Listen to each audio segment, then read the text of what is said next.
When severe weather strikes, meteorologists do what they've been trained to do. They warn, they inform, they track the storm. But what if the very way we communicate during these life-threatening moments is actually making things worse for some people? They give you just enough information to be pacifistic around it. So the person who has a specific phobia really does feel isolated and alone. For millions of Americans, weather isn't just an inconvenience or a danger. It's a source of genuine terror. Fears that disrupt your life, phobias that can be debilitating, trauma that doesn't fade when the sky's clear. You have a divine right to peace of mind, and pursuing your peace of mind doesn't just end because we're in hurricane season. Today we're going off the radar with Dr. Millicent Rose to talk about the psychology of fearing the weather and why the message to the public might need more than just an accurate forecast. Comfort is still on the table, even if safety isn't guaranteed. I'm meteorologist Emily Gracie, and you're listening to Off the Radar, a production of the National Weather Desk. On the show, we dig into topics about weather, climate, the ocean, space, and much more. Our goal is to help you better understand the weather and to love it as much as we do. Welcome to Off the Radar. I'm your host, Emily Gracie. Today I'm joined by Dr. Millicent Rose, a professor of clinical psychology at Pepperdine University's Graduate School of Education and Psychology. Dr. Rose brings over a decade of expertise in treating trauma victims and has become a leading voice in mental health consultation, particularly in how organizations communicate during crisis situations. What started as a conversation about weather phobias turned into something much more revealing.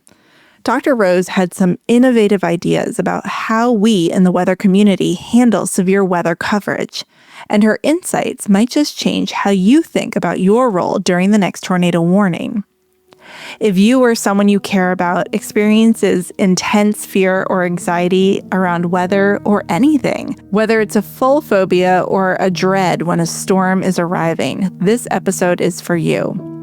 What might feel like an overwhelming, hopeless struggle can be treated and managed, and Dr. Rose is going to walk us through how. Dr. Millicent Rose, what a great name. I love it. Thank you for coming on to talk about this today. I'm just fascinated by this and how the human brain works. So can't wait to pick your brain a little bit today. Can we start with hearing about you? Tell me about yourself, your background, where you practice. Sure. So I am a professor of clinical psychology. I practice out of Los Angeles, California. And then I am a professor in the Graduate School of Education and Psychology at Pepperdine University. I have a specialization in trauma, group therapy, substance abuse. My greatest thing is just to be of service to others and to help people to learn. I love imparting either the knowledge or wisdom of what's going on between the way a person's brain works and then sometimes the way that they're behaving. I think the ultimate thing that I always hope that people know is no matter what they're going through, like recovery is on the table, right? Recovery isn't just a thing for like substance abuse, it's for a multitude of things. But the first thing that you have to have is mastery knowledge over what you're going through, maybe some of its origin story, and then just some support to navigate your way into a life that marries both your experiences with wherever it is that you want to be. Okay. Well, hopefully you can give some hope to our listeners today who are dealing with fears and phobias when it comes to weather. I can imagine, and you can verify this, that this is like pretty common. Is that something you commonly have dealt with?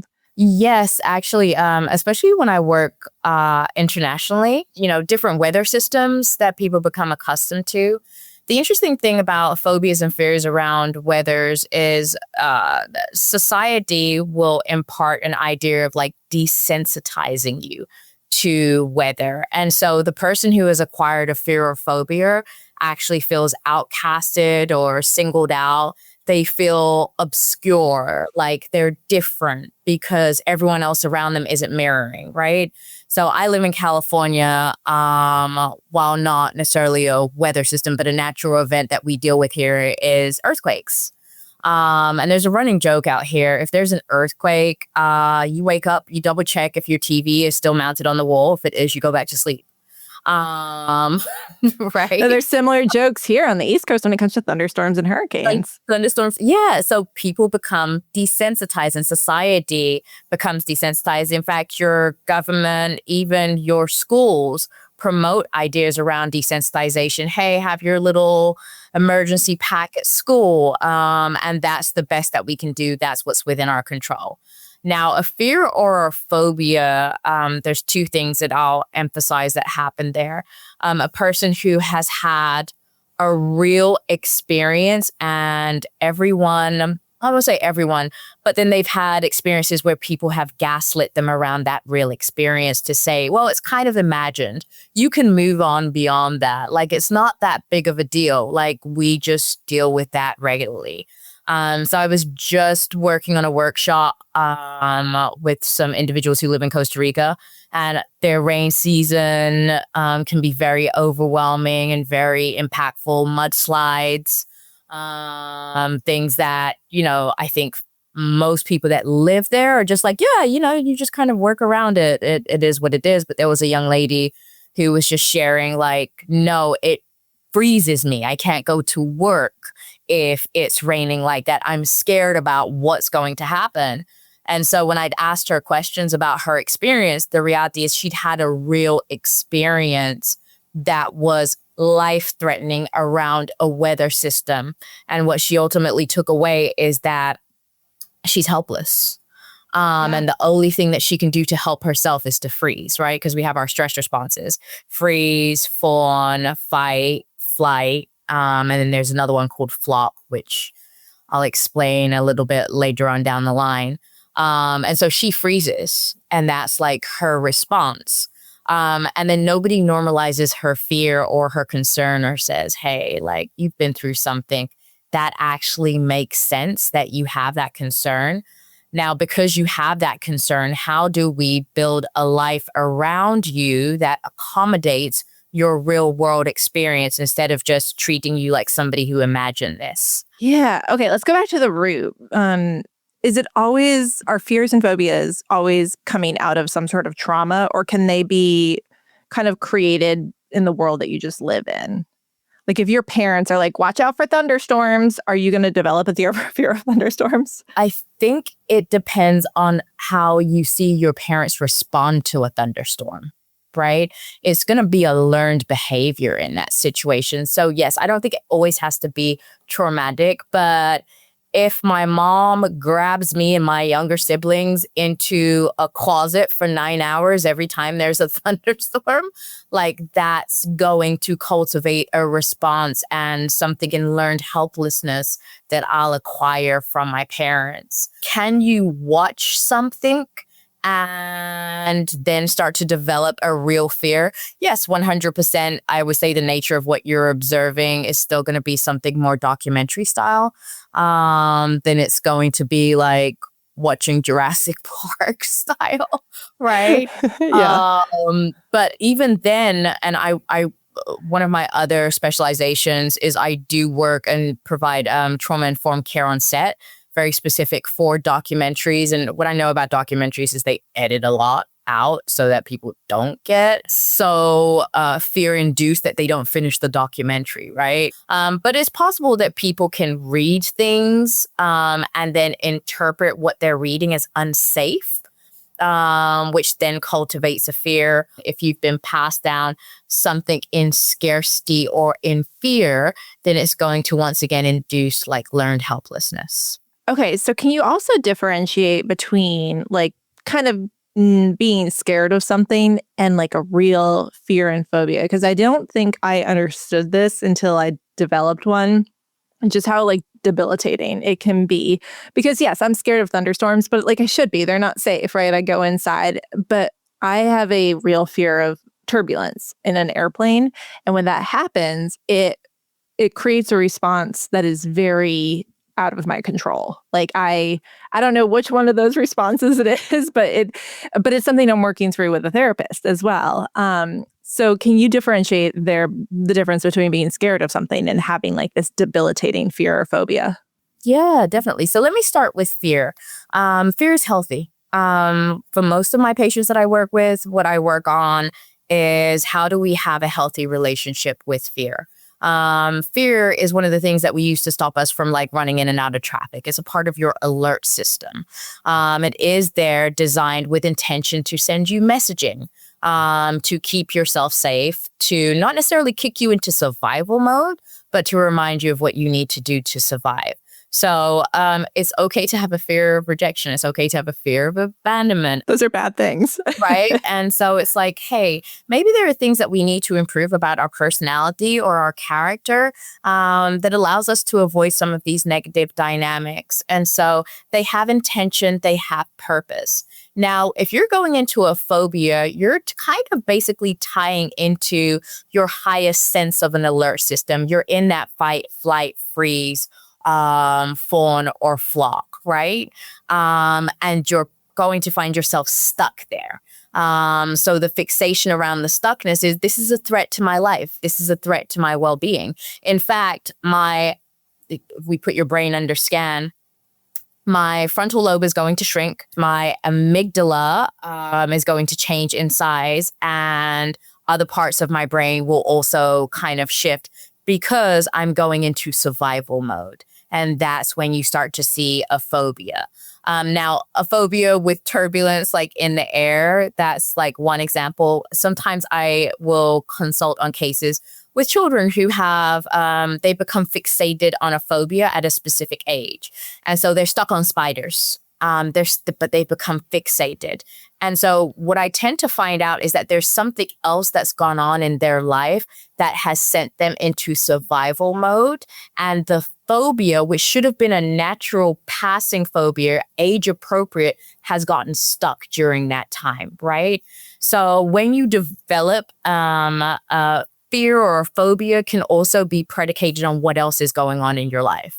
So if you had the loss of a loved one and then got on a flight and there was turbulence and you were like on the way to a funeral, those two things may pair together and kind of send you deep grief, the trauma of losing a loved one together with, okay, I thought I was about to go and join that loved one, and now I'm processing all of those pieces together.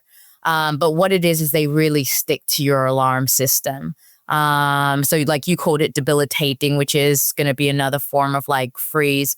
If you see other people during turbulence, you might see them fight, right? Like they're like, all right, where's the emergency exit? I'm going to get to the door. And you're like, whoa, like this is the last thing that we need. There are other people who disassociate and flight the entire time during the turbulence. The flock response is also kind of comparative. So I'll tell you what the flock response is.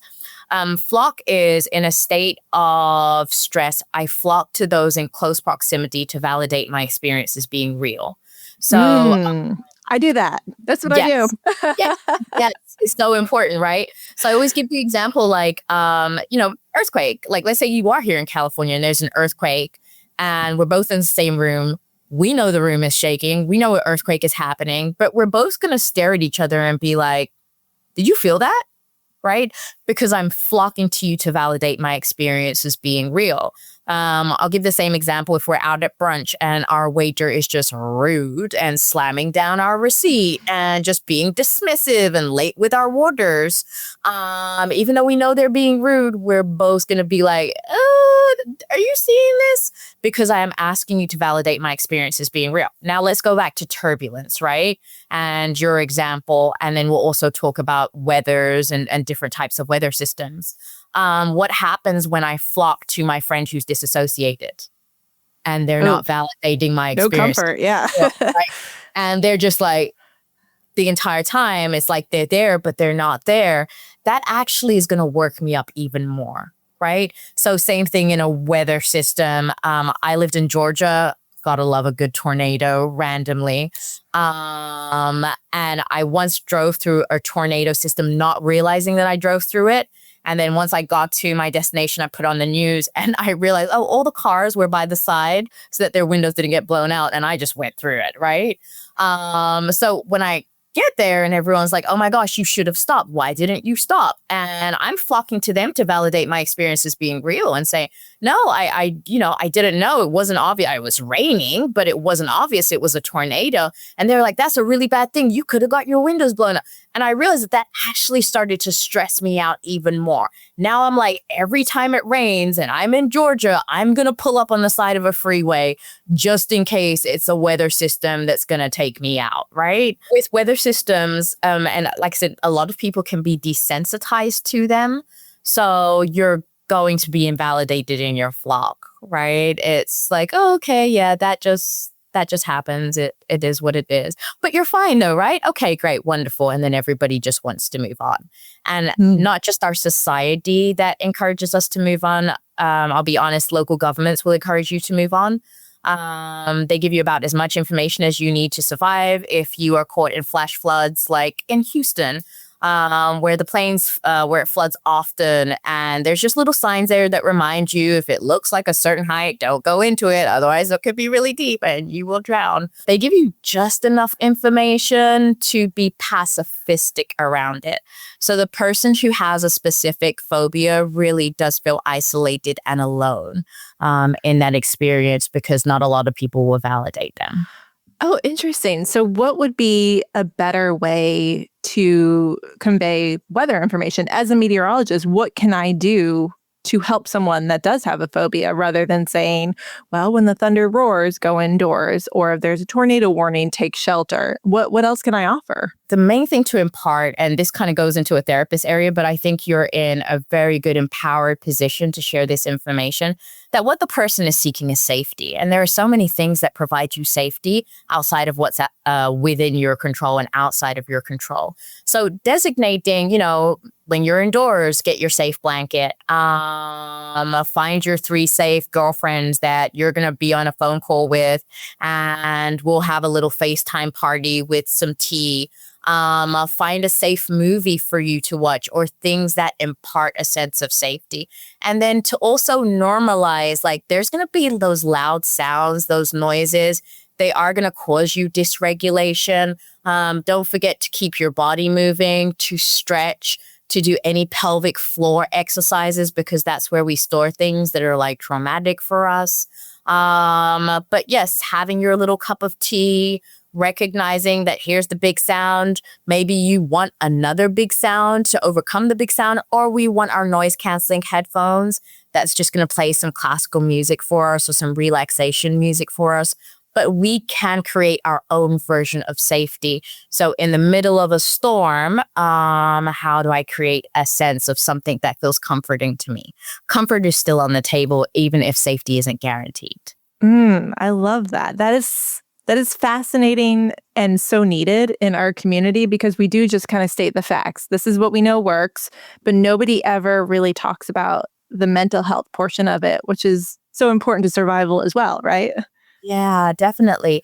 And if it is a major system, there's the aftermath, right? When I walk out, and it's not just like my rose garden is gone, it's my neighbor's house is gone. It's like my car is torn apart. The place where I take my kids to the park is no longer available. And this has happened in the same place year after year after year. What does it mean to brace yourself for that and to have a secondary state of comfort or place for you to go to if possible, because not everyone has that. Whether that's like, I'm going to go to my parents for a little bit. I'm going to go stay with a friend around this time of year for a few days. But that's also going to be a really big shock to their system. There's loss involved, or grief involved. And it's not all grief is traumatic, but all trauma will ask and call for grief, right? And so the next morning they have to prepare themselves for, there's the trauma of the system, and then there's the trauma of whatever I have to grieve afterwards. Do you see like types of people that are most affected by fears and phobias? Like, are women more likely to develop a weather fear? Are men more likely? Is it more common in children? I have not recognized a pattern. I would definitely have to go towards research to find out. In my experience, though, I've seen more women and then men try to brave through it. So what we know, the difference between men and women, and then I'll talk to you a little bit about children. Men externalize, women internalize.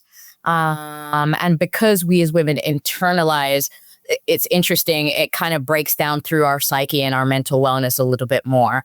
Men may be more inclined to, I'm going to take this out in a physical way. Most of my male clients are somewhere mountain biking right about now, if I'm thinking about it, or doing something very invigorating to have the expression afterwards.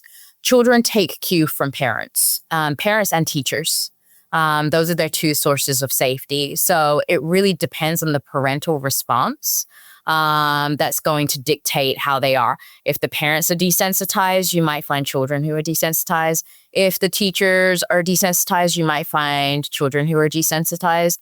Now, if the parents are really overwhelmed, overstimulated, that's a different story. Having pets get overwhelmed, overstimulated. Children, interestingly, feel a sense of responsibility over their pets. So they don't take cue. They actually show up for their pets. And then on the side of that, we also recognize our neurodivergent community, and specifically our children who are neurodivergent, where the overstimulation is really, really a lot for them. So we're definitely anticipating. And, parents in those situations should have a plan of action to reduce the stimulation, to also procure different ways of communicating safety to the child, different locales within the house. They will normally have their own plan of action, but they definitely want to be prepared in those instances. All good points. Okay, can we talk about treatments? Because I've heard a lot of different options here. I've spoken to somebody who said exposure therapy is like the only way to go when it comes to any phobias around weather, but that's terrifying to people. And I know that if I apply that to my turbulence fear, it's terrifying to me. And I don't like that option. But there's a lot of other options out there. Can you kind of go through some of these different options for treating it? Definitely. So exposure therapy, here's what I'll share with you. When we go back to our founding fathers of psychology, exposure therapy, it's just been around a really long time. So when it's been around longer, it tends to have higher rates of efficacy when we're looking at like research, right? So the research backs it up. Is it the most effective? There are a few other things that we are looking at in the field of psychology. Just kind of looking at what were before our founding fathers of psychology came in and said, this is a phallic symbol. What were our ancestors doing? Right? Because they were still exposed to these. They had mental wellness, suicide, trauma, depression, anxiety have all existed since the dawn of time. So what were they doing? And a part of it was exposure work, unfortunately. But a part of it were the things that I'd mentioned as well. Movement, music, things to re-regulate your central nervous system. So while exposure therapy gets a big thumbs up, the most researched treatment modality is actually cognitive behavioral therapy because it pairs those pieces together. It's your cognition, so how I'm thinking in rationale. Keep in mind, my frontal lobe has shrunk, so there's a lot of impulsivity that's going on here, and a lot of irrational thoughts are happening.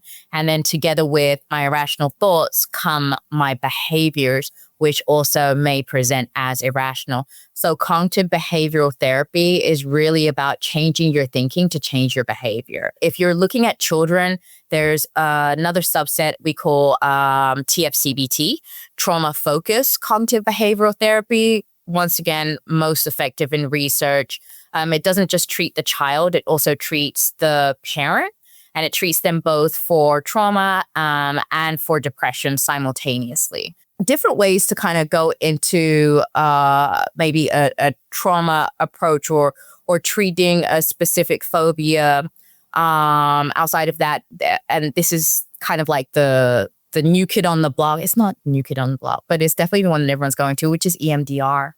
That's what I do for turbulence. All right, good. EMDR is going to be, because you're doing it within a safe environment. So remember what I was saying, Emily, like if you're having a night in and there's going to be thunderstorms, and you can still create comfort. So you're going to confront those very difficult memories of experiences that you've had with turbulence or maybe with a weather system, but you're going to do it in a comforting space with relaxation, with soothing sounds. And then the goal is for you to be desensitized against those memories so that they don't invoke this alertedness out of you, right? EMDR is interesting. There's a multitude of reasons why it works. I don't think anyone's really been able to like pin down the real reason. But the way I'll scientifically explain it to you, your traumatic memories are incorrectly stored in your short-term memory. So like right now, where are your car keys? Inside. Do you know where? Kitchen. In the kitchen? Okay, good. Right. So that is the exact same place where people's traumatic memories are stored. That's how accessible it is. See how quick it was for you to be like, oh, they're in the kitchen, they're in the house, they're in here, right? They're right there. They're way too accessible. And so what we want for traumatic memories and experiences, we want them to be correctly processed into long-term memory, which is what EMDR is doing, using, the rapid eye movement together with the reprocessing and then the desensitization. I don't know how yours is going. It's not the easiest process to start off with, but it's good work and it gets the job done. Right. Yeah. So I was like willing to try anything. Like I was headed for hypnosis next, but and when this was explained to me, I'm a very like cynical person, and so I was like, that's not gonna work on me. Like it's absolutely not gonna work. But I will say it's the first thing that has actually worked and helped me. And I've only been on one flight since I've started it, but it has made a world of difference. And the way it was explained to me, which this made sense, was it's almost like you're dreaming. It's like you're processing things that are hard and you process them. And then when you come out of it, you can handle it. Like it's like when you go to bed angry and the world seems really hard. And then you wake up the next morning and you're like, what was I so worried about? I can handle this. That's how she described it to me. And that's kind of how it feels. All predicated on this idea of safety, which as we're talking, whether it's weather systems, turbulence, that's all we're asking for at the end of the day is that we want to feel safe. We want some security around the concept of safety. It doesn't have to be this great guarantee thing. Tomorrow's not promised. We all recognize that, but we want to feel like we can be safe. And I'd like to feel safe in the part of my brain that knows where my keys are stored, right? I don't want to be like, oh, where did I put my keys? Traumatic memory. Oh, no. Right? That's a lot. And that's where people really get stuck. And then now you're looking at like the phobia versus just like a generalized fear. And it becomes really overwhelming. So EMDR is going to be really good. Clinical hypnotherapy is a different discipline from mine. But I love my colleagues in clinical hypnotherapy. They'll have you back in the womb. And you'll be like, oh my gosh, my mom had tea for breakfast that day when I was in the womb. Oh my gosh. That's wild. It's so magical. And you go back and you ask yourself in the room, like, what did you need? And you're like, I needed a safer birthing process. And then you're like, oh, okay. I'm so scared that my kids are going to do this. I fully anticipate. They don't need anything else to blame me for. Yeah, no. And my ex is a therapist too. So we've just already put money aside for their therapy in the future. Like it's going to go down and totally understand. So clinical hypnotherapy is really good. Once again, going towards, we call these decolonized practices around mental health, sound therapy, animal-assisted therapy, love a good sound healing session, music therapy, art therapy, dance movement therapy, trauma-focused yoga.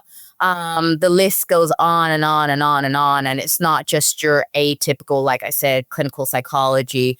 If you can find anybody who has a discipline where they've really started to reach outside the four walls of traditional psychology, you're more likely to do well in that way. I send a lot of my clients off to a sound bath after a tough session. I'm like, okay, please go book yourself for a sound bath. I want you to set an intention with the sound bath to start releasing some of the things that you've been experiencing. A lot of my clients are in Zumba to shake that pelvic part. So to get your pelvic floor work done, because this is where we store trauma. Men and women? Men and women, yeah. But especially us as women, we store at the back, which is where we have those contractions, and then at the front as well. But yes, If you get people moving, number one, mind-body reconnection happens with something as simple as Zumba. But what did our ancestors do to deal with trauma? They used to shake it off. Just like Taylor Swift. Yeah, right. Basically, you ever seen a dog really shake off after something's happened? They're shaking trauma off. But we also used to do something similar. So, indigenous cultures, hula dancers, Moroccan belly dancers, they're all doing pelvic floor work and they're shaking and releasing in process. So those are all the things that I encourage people to pair. Like, yes, do your CBT, do your EMDR, do your little safety practice, but get your behind over there to Zumba, sign up for a sound bath, put it all together so you understand the package for your wellness and your mental wellness. What keeps you healthy, what allows you to recover and reclaim yourself, right? Even if the weather is outside of your control. Yeah. Have you had patience and success when it comes to this, where you've seen their life just completely turn around because something that kept them from even going outside, now they can actually live a free life? Yeah. I would tell you in my work is probably the most rewarding thing. And they will try to give a lot of credit to their therapists. And I'm like, no, this is you. I'm here 50 minutes a week. But this is them. They start to see, what a good therapist should be is the holder of hope. So I'm here to hold hope. I see you outside. I see you getting on a plane again. I see you going to Costa Rica during the rainy season. I see you feeling confident about being able to go to Guatemala to go visit your family, regardless of what time of year it is. I see all of those things for you. You don't see them yet. I will hold on to them until you're ready to take them back from me. Right. And then eventually it's small steps, it's small little efforts in different directions. It starts with, I stepped outside when it was raining. I'm like, okay, little steps. And then it starts to emerge into bigger things. But people forget the feeling of success, especially when they've been exposed to something that's made them feel helpless. So you want little exposures to things that feel successful, things that made them feel triumphant, like they can do it. And then, after a while, it all starts to piece together. Do phobias ever go away untreated? For children, they can gradually grow out of them because they are, like I said, they're age appropriate, right? So I gave the example of spiders. I have a 10-year-old, a 3-year-old, and a 4-year-old. Each one of them at some point have been afraid of strings. Just little dangly things like this. Wow. Right. But this also mirrors a reptile, right? Or some type of worm or something like that. Very, very normal. And then one day they just grow out of it. At what age do you feel like it's too late? At what age can a parent be like, okay, we're at age 13 now, they're not growing 13. Out of it? 13, yeah. If they're getting to 13 and it's really still being impactful, then we have a problem. But it shouldn't be from ages 6 through to, are we 6? 0 to 5, there's one. And then, so we go from ages 6 through to 13. They should transition through, but it really shouldn't be overwhelming. It's the same thing with sleeping with the lights on and all those other little things. We want to see them naturally transition. For adults, if they develop a true phobia, they need assistance. I believe that everybody has resilience in them. That's another thing we want to look at when we're thinking about our ancestors and people before us, is that we all have the natural inclination to successfully overcome adversity.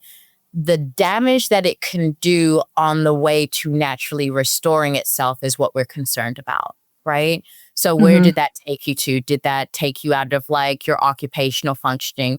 Did you miss out on an opportunity for a promotion?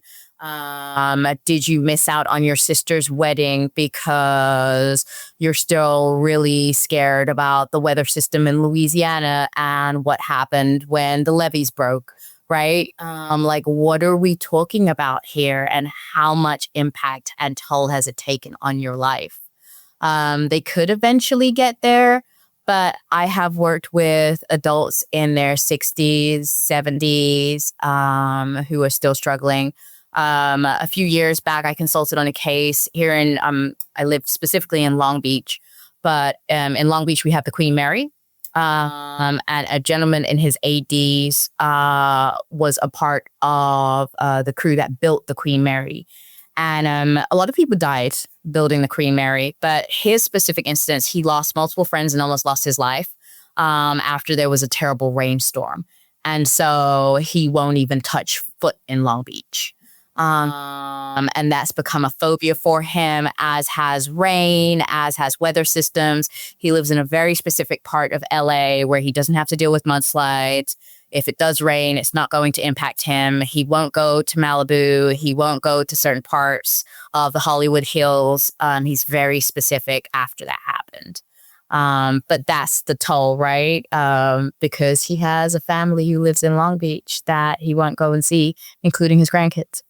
So we talked about like weather and natural disasters, but something else that loops in with this is climate change. And there's a lot of people, maybe it's not a phobia, but like really high climate anxiety about the future, anxiety about future generations and the earth and big picture stuff. Do you have any guidance for us there?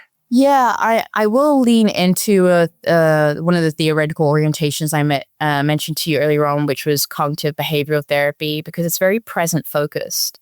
It's this idea of like what's within your control in this present moment. That's all the power that you have versus what happens if you look too far into the future. I don't know about yourself. I ran track a little bit. I did the 800 meters. I wasn't very good, but I did it anyway for like a few credits. But I always ask people if they did run track, you know, do you watch the hurdles? Like we just had the World Championships. Did you watch the hurdles? Now tell me what happens if you jump a hurdle too quickly. You're guaranteed to fail, right? So we've got to think about hurdles, you know, when we get to them. I think there are things that we can do in preparedness. So what is your preparedness packet at your house? What is your preparedness kit, you know, for you and your family? What is your method of communication if something were to happen or, you know, the climate takes a toll in a direction that, you know, poses a threat to your well-being? There are things that you can do in preparedness, to each their own. When it comes to like family and kids, this is a really hard one, and I don't think everyone will agree with me on this one. I have a parenting philosophy. My parenting philosophy is that I can't stop my kids from getting hurt. I can stop them from putting their hand on the stove and all the basic stuff, but I cannot stop them from getting hurt. I can really only teach them how to get through difficult things, right? And whatever that looks like. And while I want my kids to be around and live forever, there's so much of that that's outside of my control. So what I like about CBT is I'm happy with like snuggles tonight. I am present with nighttime, book time reading, or I'm present with we're going to make cookies together. I'm present in those moments for the things that are outside of my control. And then what I can do to prepare myself, I will do. And then outside of that, unfortunately, we just have to hope that we as a community, everyone on Earth eventually is able to come together to give this wonderful planet what it deserves and see how that plays out. But focus on what you can focus on, and that's where all your power is. Mm-hmm. Yeah, I've done CBT too, and I'm a big fan. It's good for like really practical people too, because it's like a list of ways to find joy, and it's immediate. Yes. Exactly. Dr. Rose, is there anything else you want to share with us about getting through some of these tough times when it comes to weather, natural disasters, and big picture stuff? Specifically for people who live in regions where they're constantly being exposed, number one, please do not minimize the toll that takes on you. Just because you've been exposed to it, just because you're used to hurricane season, just because you know how to wrap up your house and how to put the wood panels on your windows, doesn't make any of this normal. And so what I want to encourage is anticipate that people should have a normal response to an abnormal situation. It's okay to break down, to cry, to grieve, to experience a loss. in a way that everybody else doesn't acknowledge it's okay to seek help in those situations. And then once again, kind of going back to people who are in these regions where they're just constantly being exposed to different weather systems. Don't forget to create, like I said, safety and comfort for yourself. You have, I always call them divine right? You have a divine right to peace of mind. And pursuing your peace of mind doesn't just end because we're in hurricane season. If it is, I need to leave a little earlier, granted, financially and everything else, you're in a position to, please encourage yourself to do so. Go to places that will provide safety for you, even if it is temporary. And then once again, looking back at those who are your predecessors and ancestors, it is literally encoded in your DNA to survive. You have to know that resilience is on the other end of this. You're going to be okay, and it will be okay. Trust in that process and then prioritize your comfort and your peace of mind. Well, that's very comforting itself. Is there a place that people can go to find help, like a central location, if our listeners are kind of nationwide or even worldwide? Where can they find these resources? I would refer everybody over to the American Psychological Association. It's like this big psychological hub where you can find out all the resources, like what's the recommendation, what is the American Psychological Association saying on like weather systems and phobias, or working with kids and working with parents, and all the new research that's being published. And I love that people are talking about mental health more, because word of mouth is huge too. You know, I've found resources through friends because friends talk about it. Yep.